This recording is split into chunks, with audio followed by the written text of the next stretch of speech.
Bonjour les enfants. Alors aujourd'hui c'est dimanche et Jésus est encore avant de mourir à son dernier repas en train de donner des choses les plus importantes pour lui à ses amis. Et il est en train de leur dire, il prie son Père et il dit, Père, l'heure est venue, glorifie ton Fils afin que ton Fils te glorifie. Et comme tu as donné tout pouvoir sur tout être de chair, il pourra leur donner la vie éternelle à tous ceux que tu lui as donnés. Et la vie éternelle, c'est qu'ils te connaissent, toi, le seul vrai Dieu, et son Fils unique que tu as envoyé dans le monde, Jésus-Christ. La vie éternelle, c'est de connaître Dieu et de connaître Jésus. Et c'est ça sa gloire. Alors on peut remettre ça pour Dieu. La gloire de Dieu, c'est que l'homme soit vivant dans la vie éternelle. Que l'homme entre dans la vie éternelle. D'être uni à Dieu. Vous vous rappelez? À la 4e place dans la Trinité. Alors, Jésus dit, moi j'ai glorifié mon Père en le faisant connaître. Il était le seul vivant et il donne la vie éternelle. Jésus, il a donné à ses amis de connaître son Père qui donne la vie éternelle. Et le Père, lui, il va glorifier Jésus en montrant que c'est par Jésus qu'on reçoit la vie éternelle. Et la vie éternelle, c'est de connaître le Père et le Fils. Et il y a quelqu'un qui n'a pas tout compris. Rappelez-vous au martyr de Saint-Étienne, il y en a un qui a cru qu'il connaissait bien Dieu, c'est Saul de Tarse ou Saint Paul maintenant. Et lui, il croyait bien connaître Dieu, mais Jésus, il ne voulait pas en entendre parler. Et Jésus, il a bien dit, la vie éternelle, c'est de connaître toi, le seul vrai Dieu, et son Fils unique. Alors, ce Saint Paul, au moment du martyre d'Étienne, rappelez-vous, il gardait les vêtements. Et Saint Étienne, pendant qu'on était en train de le mettre à mort, a vu la gloire de Dieu et il a dit, je vois la gloire de Dieu et le Fils de l'homme, Jésus, à la droite du Père. Et là, ça les a mis en furie. Et peut-être que dans la gloire de Dieu, il voyait la vie éternelle qui serait apportée pour Saint Paul, grâce à son martyre. Peut-être pas. En tout cas, il voyait la gloire de Dieu. Et la gloire de Dieu, c'est que les hommes reçoivent la vie éternelle. Lui, depuis le martyre de Saint-Étienne, déjà avant le martyre de Saint-Étienne et après, il pensait qu'à une chose, tuer et mettre en prison tous les croyants en Jésus, tous les chrétiens.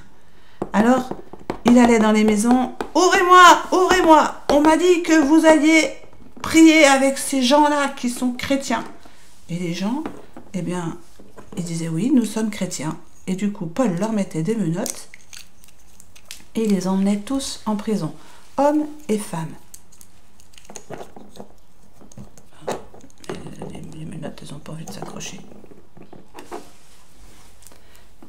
Et il faisait ça dans tout Jérusalem. Dans tout Jérusalem, il emmenait les gens en prison.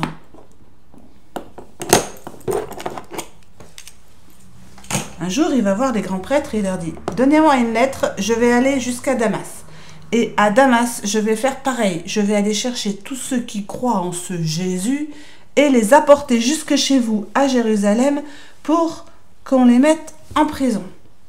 Alors, on lui a donné les lettres et il est parti avec 2 compagnons.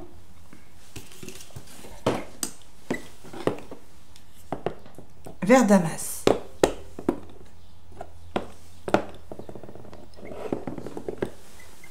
Alors, ça dure un petit peu de temps, la route. Et tout à coup, sur le chemin de Damas, une lumière qui l'éblouit, il tombe par terre. Alors, sur beaucoup de représentations, il est à cheval. Mais on ne sait pas s'il est à cheval ou pas. Il tombe par terre et il entend une voix qui lui dit « Saul, Saul, pourquoi me persécutes-tu » Qui es-tu, Seigneur? Il était tout surpris et eux, ils entendaient la voix, mais ils voyaient rien. Ils se disaient, mais que se passe-t-il? Et il entend Saint Paul qui continue. Je suis Jésus que tu persécutes. Persécuter, ça veut dire faire du mal, en faisant du mal à tous ses amis.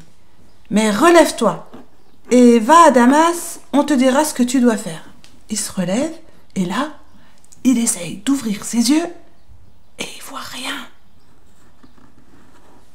Je vois plus clair, les amis, je vois plus clair. Et alors du coup, on le prend par la main et on l'emmène à Damas. Lui qui prenait par la main tous les gens qui l'emmenaient en prison, maintenant c'est lui qui se laisse conduire. Et donc, ils vont à Damas, comme ça. Et à Damas, ils vont dans une maison d'un certain d'un certain Judas. C'est pas Judas qui a mis à mort Jésus, hein, c'est un autre Judas. Et puis, il reste comme ça 3 jours, mais il est tellement bouleversé par ce qui s'est passé sur le chemin de Damas que il mange plus, il boit plus, et surtout, il continue de plus voir. Alors, il réfléchit à ce qui s'est passé sur le chemin, à ce qu'il faisait avec les gens, à ce que Jésus, puisque Jésus a dit « Je suis Jésus », Jésus lui a dit sur le chemin de Damas, il réfléchit et il prie. Et pendant ce temps-là, dans sa maison, à Damas, il y a Ananie qui lui aussi est un chrétien et qu'il prie. Et puis pendant sa prière, l'Esprit Saint vient lui faire écouter la voix de Dieu. Ananie, Ananie. Et il répond, oui, parle Seigneur. Me voici. Et la voix continue. Pars, va dans la rue droite, chez un homme nommé Judas, tu demanderas un certain Saul de Tarse.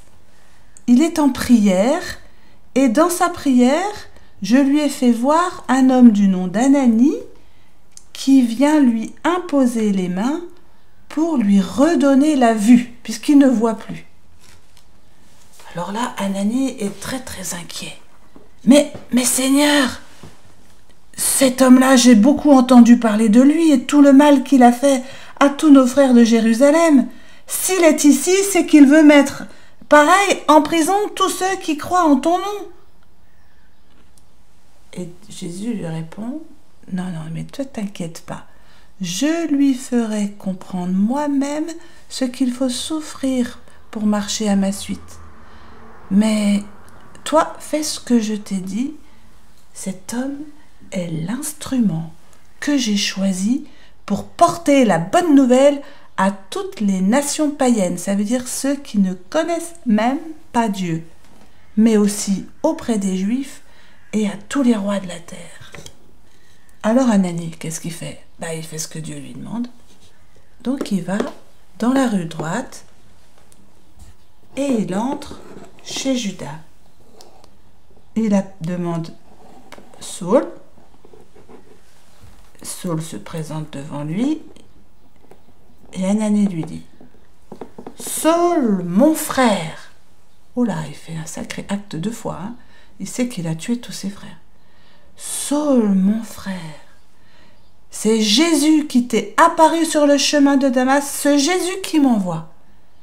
Et je vais t'imposer les mains pour que tu sois libéré de ce mal et que tu vois à nouveau. » Et alors il lui impose les mains. Et à ce moment-là, des yeux de Saul tombent des petites écailles, comme quand on a les yeux pas réveillés, qu'on a des petites boules qui coulent. Et il a des écailles plus fortes qui tombent et il se met à voir.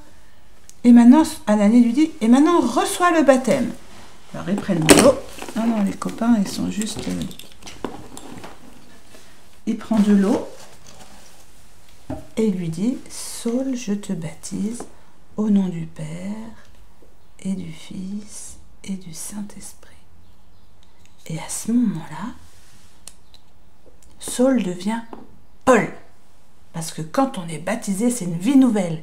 Et du coup, il ne peut pas garder le nom de celui qui mettait tellement à mort tous les chrétiens. Et alors, dans la ville, qu'est-ce qu'il fait?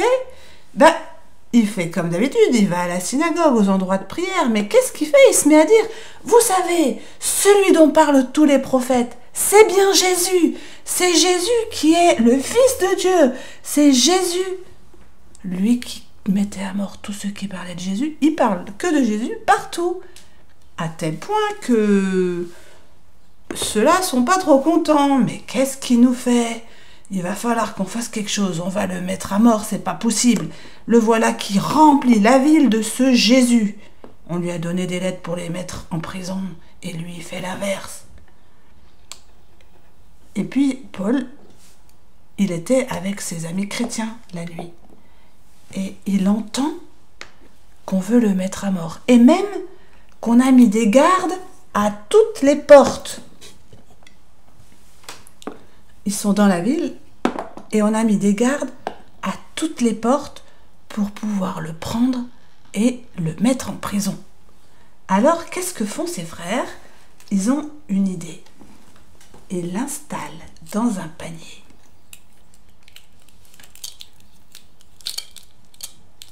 Et lui font quitter la ville en secret par-dessus le rempart.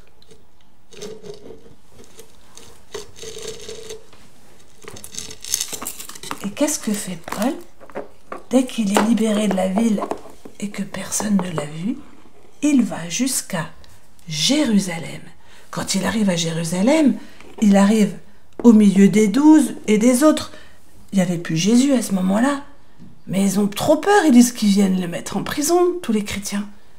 Et il a fallu que Barnabé, quelqu'un qui était là avec eux, à Damas, explique « Mais non, il a bien annoncé Jésus, je vous assure, maintenant il est devenu chrétien. » Et voilà notre Saint Paul qui, lui, pour la gloire de Dieu, a reçu la vie éternelle, peut-être du martyre de Saint-Étienne, et qui maintenant va donner sa vie, et il va souffrir, pour que tous les autres puissent recevoir la vie éternelle. Alors on va terminer avec la fin de l'évangile d'aujourd'hui, mais d'abord on va prendre un petit chant. Je suis venu pour la vie, je suis venu pour la vie, je suis venu pour la vie éternelle. C'est Jésus qui dit ça, hein? Je suis venu pour la vie, je suis venu pour la vie, je suis venu pour la vie éternelle. Et Jésus, quand il était en prière, le soir de sa passion, il a dit « Père, je t'ai glorifié sur la terre en accomplissant l'œuvre que tu m'as donné de faire. Et bien maintenant, Père, glorifie-moi auprès de toi de la gloire que j'avais déjà auprès de toi. » Et la gloire de Dieu, c'est quoi? C'est la vie éternelle. Il dit, j'ai transmis la vie éternelle à tous ceux que tu m'as donnés. Ceux que le Père lui a donnés, c'est les apôtres, mais c'est aussi nous, tous ceux qui vont recevoir le baptême.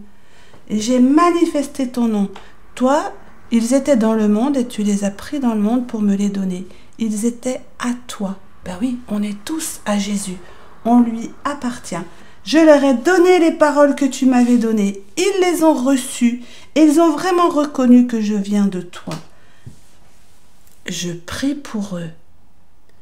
Et Jésus, il a prié pour chacun de nous et pour Saul, pour qu'il change son cœur. Et il prie pour ceux de la terre entière. Je prie pour eux. C'est pas pour le monde que je prie. Je prie pour ceux que tu m'as donnés parce qu'ils sont à toi. Et tout ce qui est à moi est à toi. Et tout ce qui est à toi est à moi. Et je suis glorifiée en eux. Et je prie pour leur vie éternelle. Ils ont reçu ta vie éternelle. Alors on va reprendre. Jésus à la fin, il dit qu'il part parce que c'est le soir de sa passion.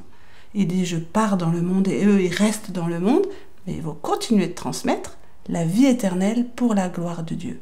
Je suis venu pour la vie, je suis venu pour la vie, je suis venu pour la vie éternelle. Au revoir les enfants, aujourd'hui c'est le dernier Plémo parce que la semaine prochaine c'est la Pentecôte et c'est déjà enregistré, vous pourrez retourner voir. Et donc maintenant on n'a plus de confinement, les Playmobil ne seront plus là, peut-être un jour, on ne sait jamais. Je vous dis au revoir et merci.